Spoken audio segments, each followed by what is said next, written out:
भावात्मक देहदृष्टीनं भेद आहे. भक्तामध्ये आणि माझ्यामध्ये देहदृष्टीने भेद आहे. वास्तविक विचार केला तर अंतरंग आत्मदृष्टीनं भक्त आणि मी दोन्ही एकच आहोत. आता दयाचे लेले जसे अंगावर याच वाणी तशी देह धरणे उदास तयाचे. आता उष्ण मागून आणलेले दागिने जरी अंगावर धारण केले तर त्या दागिन्याविषयी घालणाऱ्याच्या मनात जशी उदासीनता असते तसे ते भक्तही आपल्या देहाविषयी उदासीन असतात. परिमळून निघाल्या पावना पाठी मागे उसफोला राहिले गेलेशी आयुष्याची मोठी केवळ देह.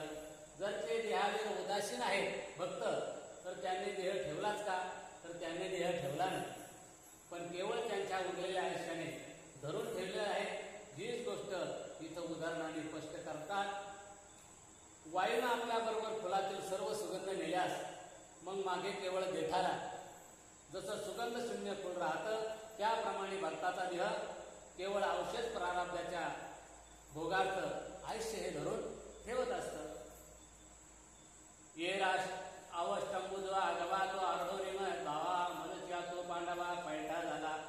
येरवे अर्जुना त्यांचा सर्व देहाचा अहंकार माझ्या स्वरूपी येऊन माझ्यामध्ये स्थित झालेला